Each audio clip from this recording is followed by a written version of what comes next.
We're back at the Insurance Summit. Did that year go fast, or is it just me? It feels like we were in the lows. Do you know what's happening in the lows this week? Anybody know? Patrick Mahomes and Travis Kelce are opening a restaurant there tomorrow night, and that's why we're not there. At least that's the story I'm telling. Everybody, I'm Karen Hornig. I'm the CEO of NIPR, and it's great to be with you again for the Insurance Summit. So far, I think it's been really, really an excellent program. Yesterday, we started out with a great keynote speaker who talked a lot about leadership and putting meaning into our work and making sure we had good work-life balance.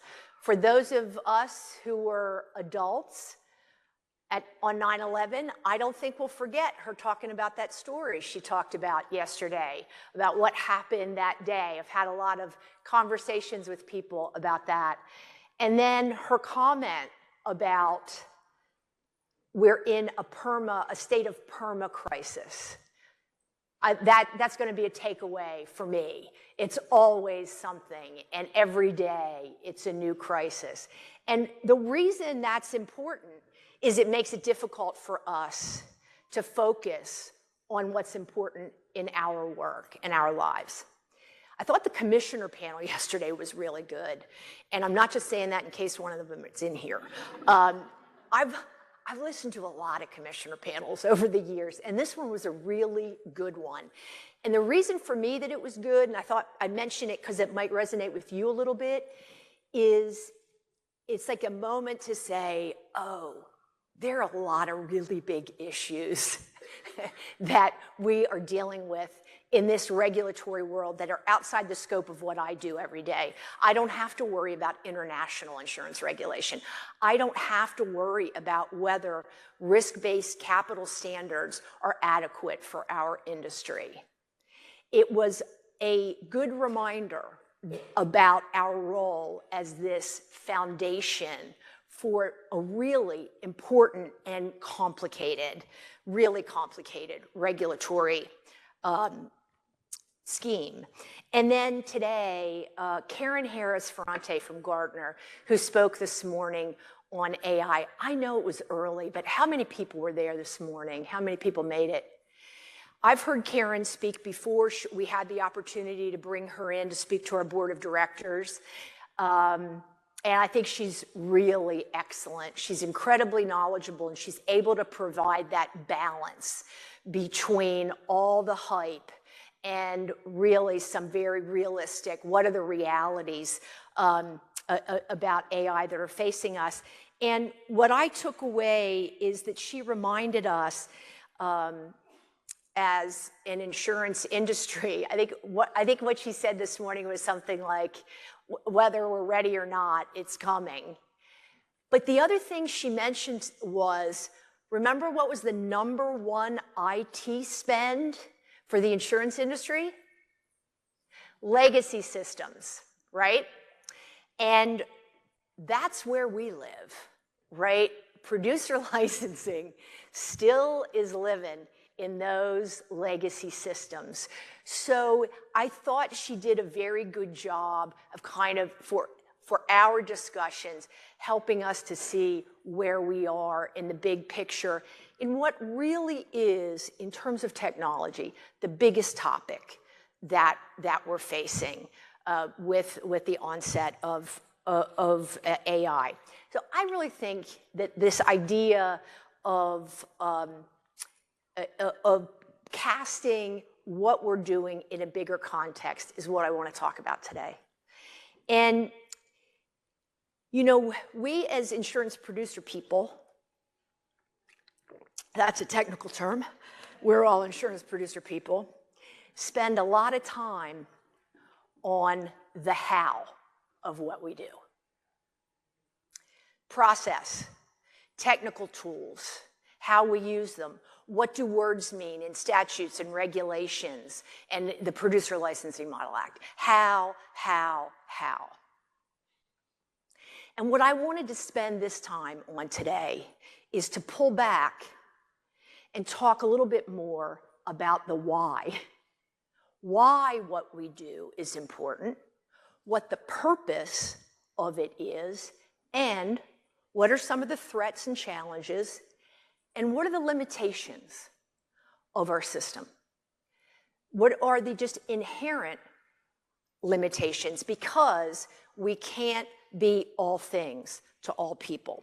So let's start with this idea of the main goals of insurance licensing.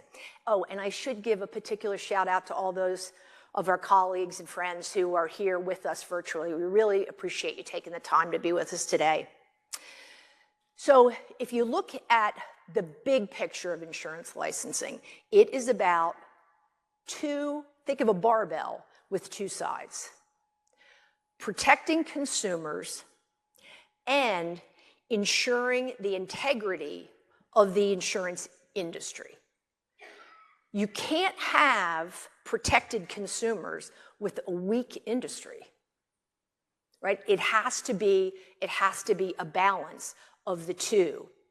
And the system is designed to encourage ethical, qualified, accountable insurance professionals.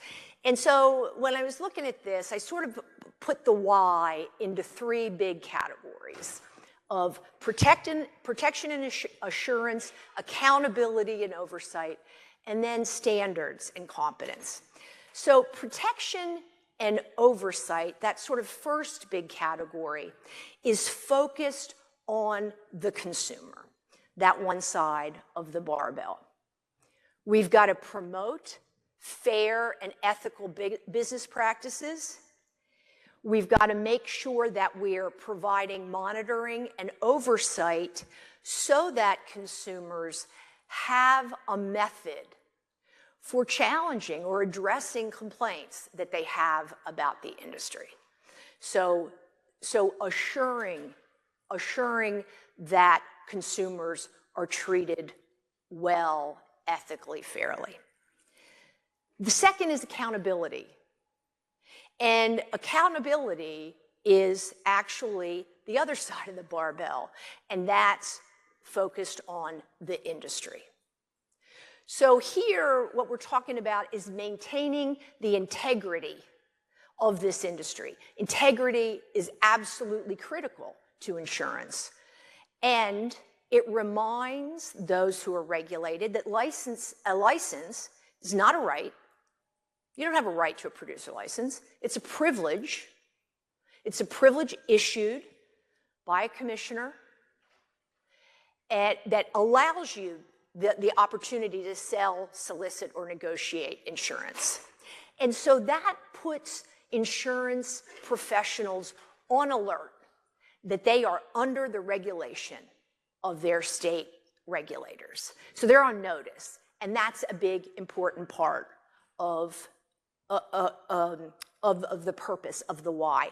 And then the sort of bar between the two sides is that idea of competency. How do we help to focus on the professionalism of the people selling, soliciting, and negotiating insurance? So this deals with continuing education and even pre-licensing education in our space, making sure or helping to make sure, we can't make sure, that people understand the new products, that people are up to date on insurance laws and practices, because in insurance, experience isn't enough. It changes too quickly. There are too many facets.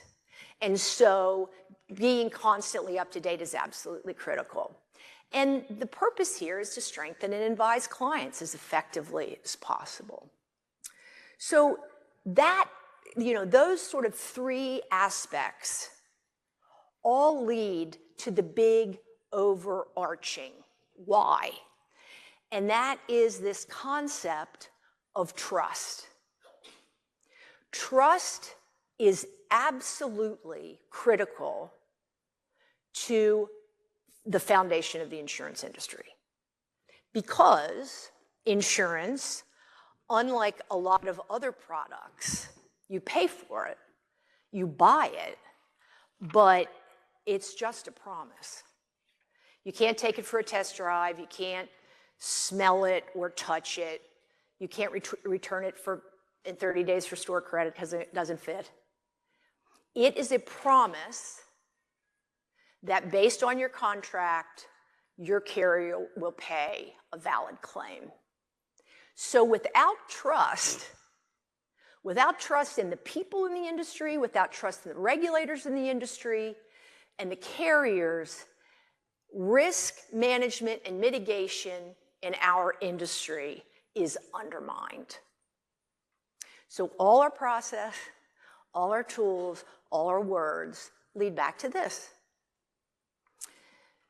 So that, that's it. You've got about 45 minutes. I'm buying Starbucks. I should have been at the end of the day. Well, no. There are some other things, right? There are shortcomings and weaknesses and imperfections and challenges in our system.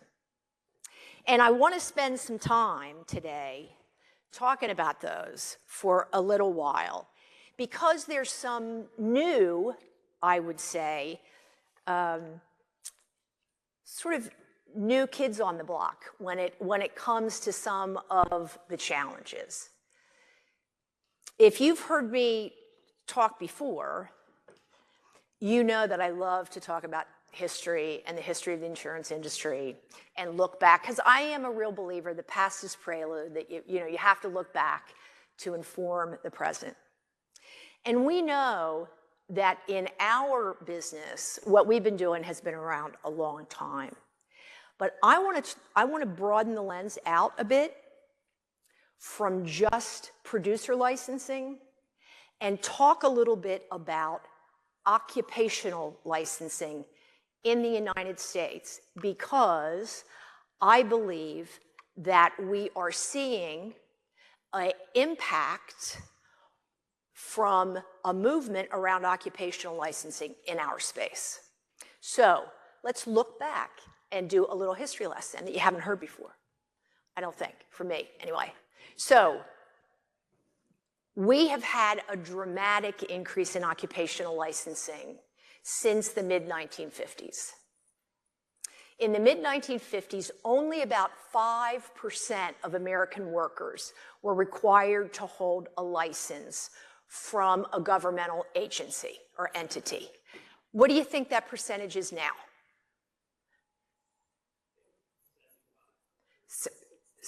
Not 75, not 60, no, it's 25% of people have to get a license to do their jobs from a government entity. Now, one of the big reasons for that change is the shift in the type of economy we have, right? In the mid-1950s,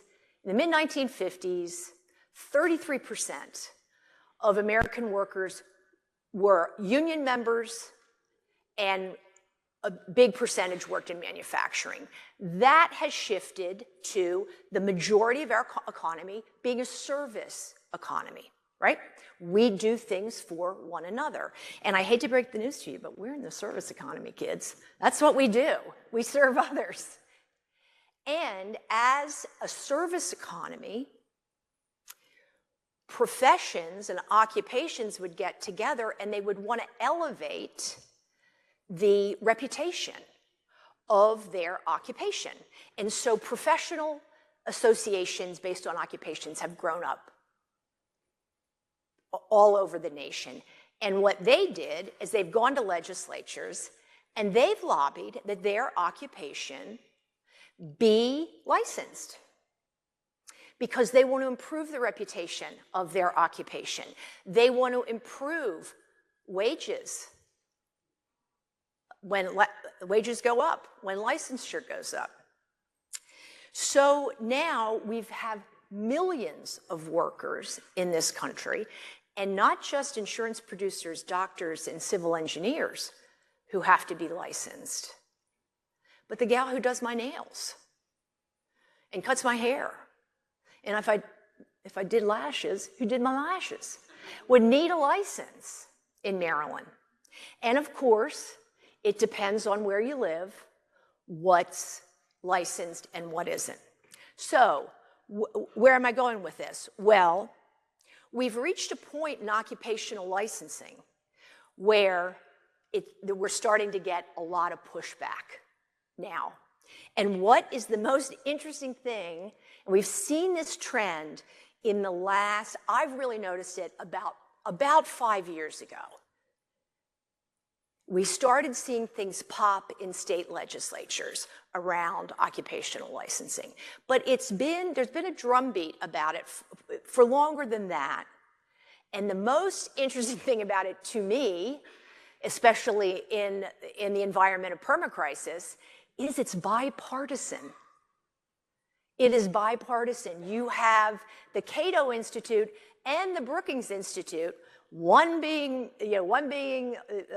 conservative and one being progressive, arguing that occupational licensing is excessive and having a negative impact on the economy. We had a book was published by a professor at Vanderbilt Law School in February that got a lot of press about, and it was called, very provocatively, The Licensing Racket, and was super critical of occupational licensing. And she got a lot of press, and she got time on programs like Freakonomics and a lot of really popular podcasts. Her focus actually, and she's Professor Allensworth, is really on those occupations that are governed by their peers. So where you had the board of, you have the mortuary board who governs the funeral directors, or you have the physicians board who is governing the doctors, and the problems with that. But the risk to us is, despite the fact that we've been doing this for about 175 years now, licensing goes back to the mid-1800s for insurance producers. We run the risk of being sort of caught up in this anti-occupational licensing sort of surge. How many of you know of this coming up in your states, either as something that has passed or not passed? I know North Dakota. Anybody from Mississippi here? Maryland? Alabama? I know Nebraska, it came up in Nebraska, Iowa. So this is something that I'm encouraging us, as people in producer licensing, to keep our eye on. And one of the areas that is being focused upon is the educational requirements around occupational licensing. But before I talk about that, what I want to say is, we know and have known for decades and decades and decades what the arguments are against producer licensing, right? I can list them in my sleep. It's expensive, speed to market, and it creates barriers to entry, right? I mean, we know the arguments. One that is different in my reading of sort of what's out there now in the research is that there's research and data that's being claimed shows that these systems don't deliver for consumers, that there's no consumer benefit. And that is something we better keep our eye on, because that is our purpose, right? That's what we are supposed to be delivering. And one of the criticisms is around education and the educational system, and this has affected insurance. So the we obviously have pre-licensing education in most states, that you have to take an exam before you can take your licensure examination, and then, of course, our continuing education requirements. And there are growing critiques of occupational education. Again, some that will not surprise any of us. It's costly, it's burdensome, it takes time away from their core business. We get all those, right? We get all those arguments. But again, what legislatures are starting to hear is a more, I would say, a more detailed argument that continuing education programs and pre-licensing education programs are ineffective.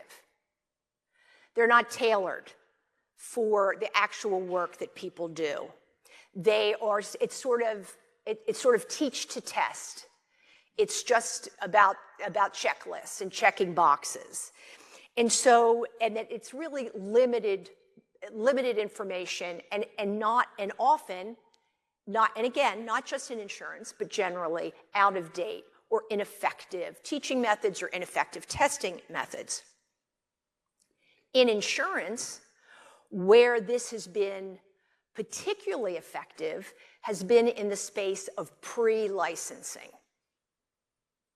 And in the last 2 years, there has been movement in state legislatures to pull back on pre-licensing requirements because, as the critics have provided information that shows there is no data that proves that if you take a pre-licensing course, you are more likely to pass your examination.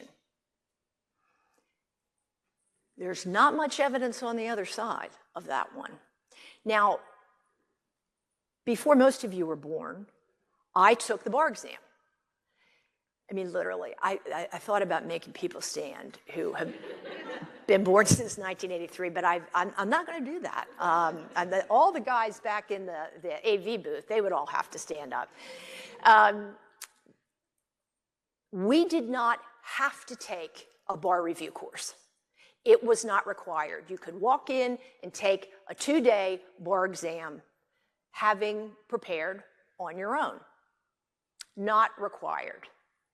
However, the bar examiners issued data that showed that if you did take a bar exam course, which was horrible. I mean, it feels like it was like, I don't know, 10 months of my life. It wasn't, but it feels that way. It was every day for several weeks. It was super intense. I learned more in that bar review course than I did in 3 years of law school, but that's another story. But they had the data that showed that there was a statistically significant percentage of people who passed the bar exam at a higher rate if you did take the review course. If you did take the prep course. So most of us, despite the cost and despite the time, made the decision to take the course. However, we were not required to do it. And so what we've seen is, under these circumstances, where the data is not very happy about pre-licensing effectiveness, pre-licensing course effectiveness, that states are pulling back. And again, the interesting thing is to see who's doing it. Alabama pulled their pre-licensing examination requirement in 2024. And so did Maryland, also about 6 months later in 2024. Now, let me tell you, as a Maryland resident, politically, those two states don't have a lot in common. One is very red, one is very blue, but they came down in the very same place on this particular issue, and that alone should get our attention as an industry. Because not much can get done, folks, these days, as we all know. So good faith legislators, people who really are trying to do a good job, are going to try to find things that they can do that are positive and that they can work with people about. And this could be one of them. So I think we need to keep an eye on this as a shortcoming the pre-licensing, that these organizations, and it is very well organized, may be coming after pre-licensing, particularly in insurance. Now, as far as I know, and please, those of you who have had these bills introduced in your states, as far as I know, there have been no efforts by these groups advocating for the elimination of producer licensing. Right? Anybody coming in saying we should eliminate everything? Right. It's more targeted. It's more targeted on, sort of lower wage professions. And the tactic, though, is around reform and not elimination. And so it is something that we have to watch for. So for those states who you've never heard anything about this, and this is news to you, you might want to talk to your government affairs people, might want to talk to your AG's office to keep your eyes open about this. The National Council of State Legislators, NCSL, has an index where they track these bills. And then there's another organization that is actually advocating for the elimination of occupational licensing called Archbridge, and they keep this index. So it's because it can be tough for us in insurance because it's not coming in the insurance door. These occupational licensing laws are usually coming in sort of, or maybe even a completely different committee than where insurance would be dealt with. So it's something that I have been kind of concerned about for a while. And when I see diverse states taking the same route on this, I think it's important. Mississippi also passed a law removing pre-licensing education, but just for life, which I thought was kind of interesting, just for Lifeline. So, again, we're taking a sort of a unique approach. Arizona doesn't have it, and ever have? Steve? Yeah, Arizona has never had pre-licensing. You can do it if you want to, right? Yeah, I mean that's but it's not required. Still, the exam's required. I mean that's this what we're talking about is you have to take the course. You have to take the course. So, but there have been more than 10, I think 10 or 12 states that have taken some kind of action around limiting occupational licensing.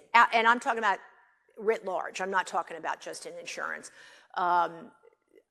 because of this movement around occupational licensing. So, and again, on those lists, on that list of the 12, it's purple. This isn't just sort of a partisan thing. And it's always fun to talk about things that aren't partisan because it's kind of hard to find them these days. So, and also the last thing I'll say about this is what, sort of what are the alternatives? What are these organizations and these groups proposing? One is certification versus licensing. So getting some kind of professional certification that would be optional, that might give you more sort of standing in the in the community, in your occupation.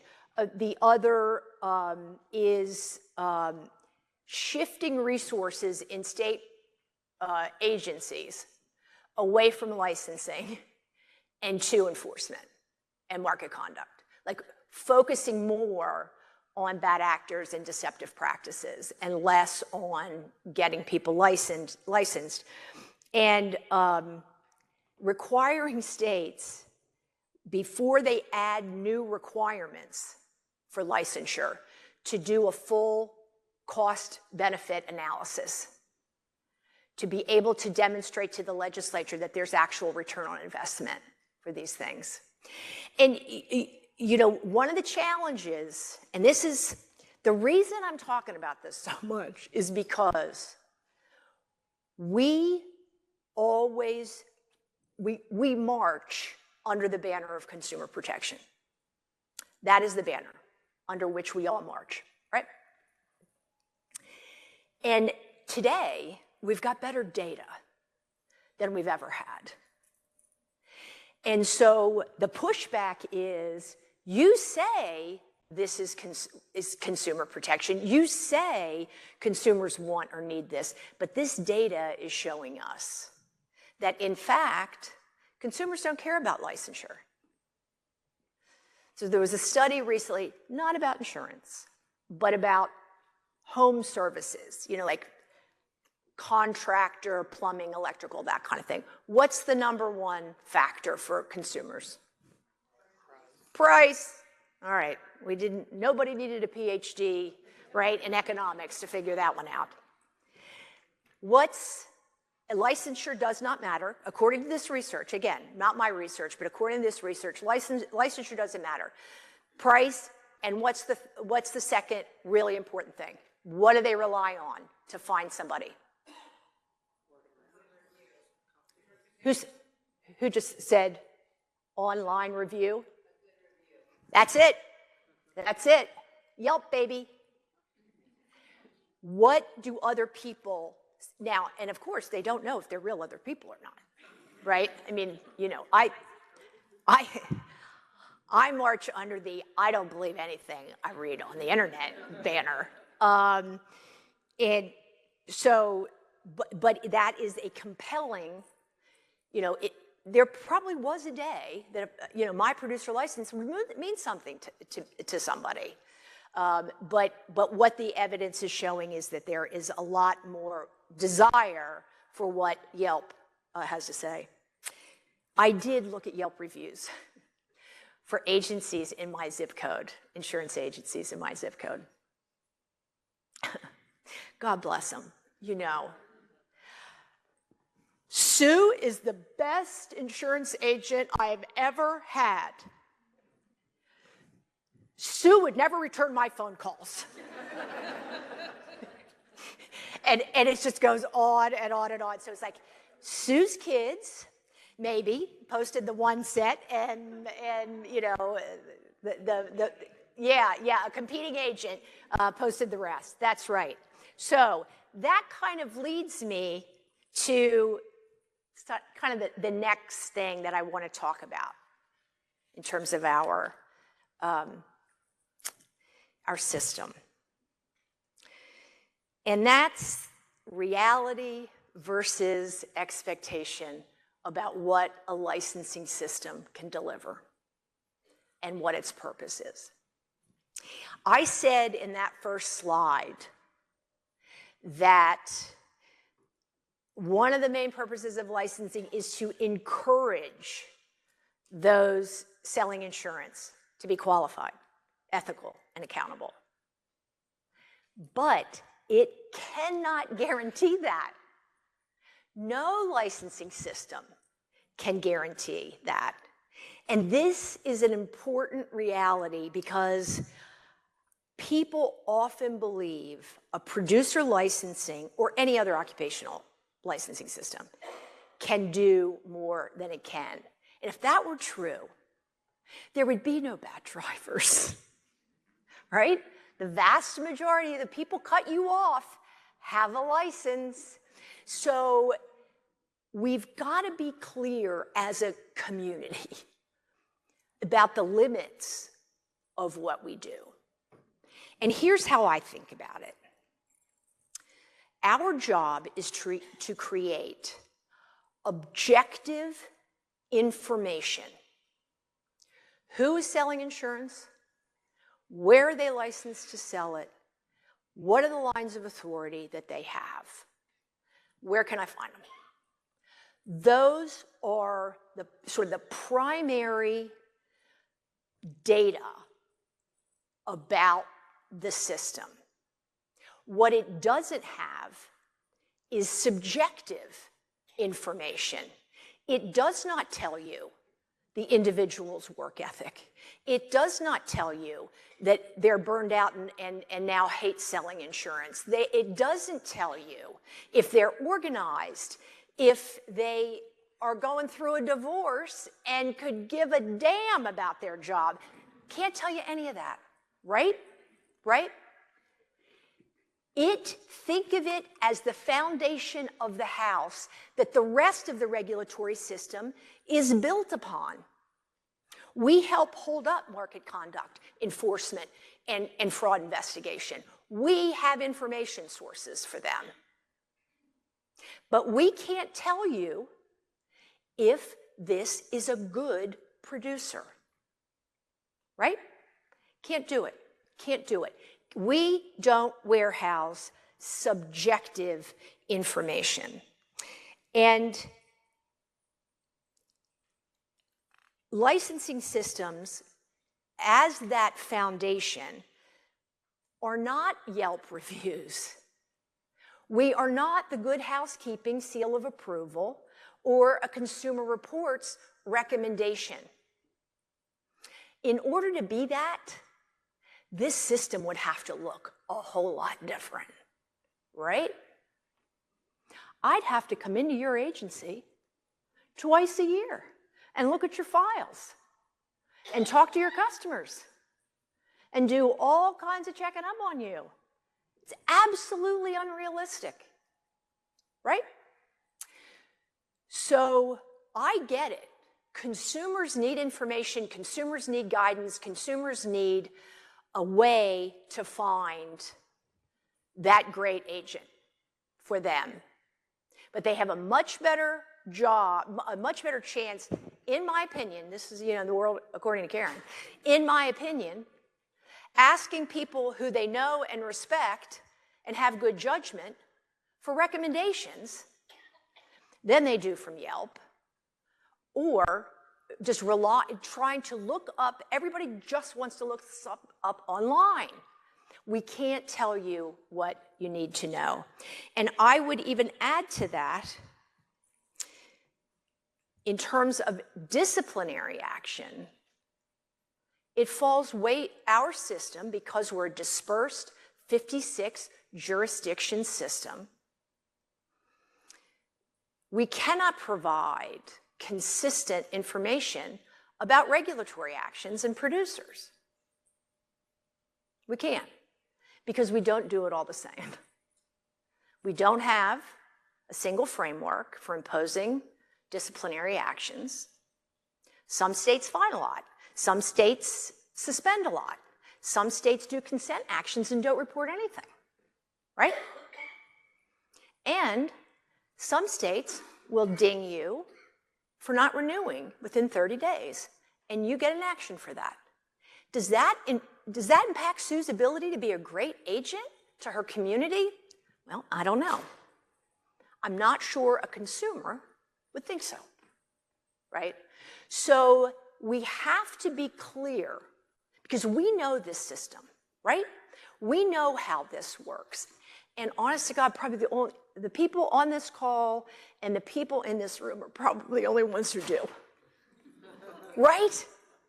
It is hard to get even other regulators to understand the system and its limits, right? So we've got to sort of evangelize that to the rest of the regulatory community. So, I mean, of course, I think the upsides outweigh the downsides. I believe the risks are outweighed by the rewards of the system. It is foundational. It is an important tool.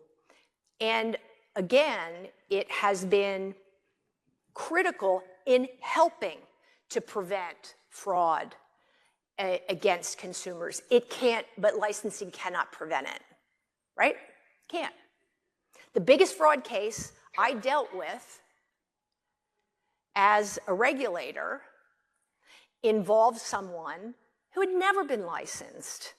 It was just a complete, fictional insurance scam. And we had lots of issues in our title, in the world of title. And in Maryland, to sell title insurance, you need a producer license and you need to be a member of the bar. We had two levels. You know, we had two levels of sort of safeguards, but it can't prevent. It can't prevent. It helps. It helps to ensure. It guides.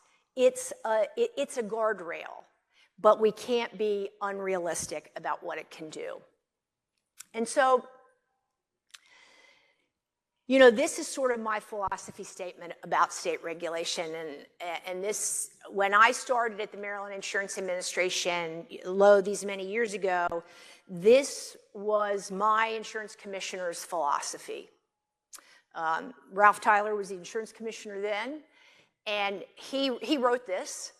And in an article that was about the virtue of the state regulatory system, but he was not with, he didn't have blinders on. He acknowledged its shortcomings, and he said, state regulation is vulnerable when it imposes barriers to market entry without compensating benefits in the form of meaningful consumer protection.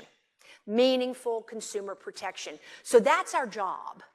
Our job is when we get in the weeds of whatever it is that we're doing, when we get in the weeds of our process and our language and our tools, we've got to be able to come up out of that and say, what's the meaningful consumer benefit from this? Can we do it in a different way? Can we streamline processes? Can we leverage the things, I don't know, let me think about like, I don't know, NIPR, to make it more cost-effective, streamlined, and uniform. So that's sort of what I want to leave you with today, and then we have a few minutes, and I can open it up for questions, comments, and please, challenges. That would be great.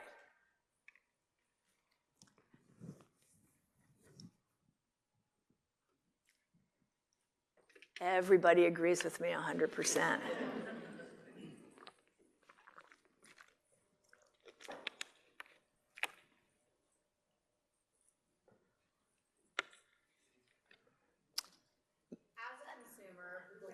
Wait, but here's a mic. Yeah, we have mics coming around. As a consumer who believes in the value of licensing, what can a consumer do to advocate for licensing? That's interesting. How could you advocate for it? Well, I think when we're talking about this debate about professional licensing or occupational licensing, you could be a voice for, this isn't like the gal who braids my hair, right? This is a person who is impacting my financial well-being, who I am relying upon to get advice about protecting my health, my life, my property. It is substantially different than whether I can have a shop in my house to do whatever I do. And so I think helping that, and then advocating for realistic limits on licensing if it's where that's possible too, because again it has its limits. It's not a panacea. It's not a panacea for every problem in the insurance industry. And one of the things it reminds me that I didn't mention, look at how many extra things we're licensing now. PBMs, TPAs, in one state, pharmacy sales reps, right? And I know, Jesus. But they're absolutely the best looking producers we've got. Yeah, they're all young and beautiful. Yeah. We didn't want to do it. I know. Well, nobody wants to do PBMs and TPAs, and And the way we think about that, though, is all that does, licensing a PBM, licensing a TPA, whomever, is to get them under the regulatory authority of the insurance commissioner. That notice that we talked about at the board, you are on notice that you are under the authority of the regulator. It is not going to reduce pharmacy costs. It is not going to reduce the opioid crisis, right? So again, it is a tool to that broader regulatory scheme. And I think as insurance continues to get more complicated and more intermediated, if you would have asked me 15 years ago if insurance could get more intermediated than it currently was, I would have said, absolutely not, it's not possible. There's just nowhere in the value chain to put anything else. Oh, yes, there is. Yeah, there is, and we're gonna license everybody. So, but all it does is bring everybody into the tent. It doesn't solve like the substantive public policy argument or problems that we're facing in those areas, right? NIPR is not going to be able to do anything about, you know, CVS and Express Scripts. Sorry, you know what I mean? Like that's not how that's gonna work. But if it gives the authority to the commissioner to do something in the event that there are, you know, legitimate market conduct issues. Yes. This is a question from the chat. Don't the companies that appointed these producers have the responsibility to know that those representing them are trustworthy? Yes. Yes, they do. And how in the hell are they ever going to figure that out?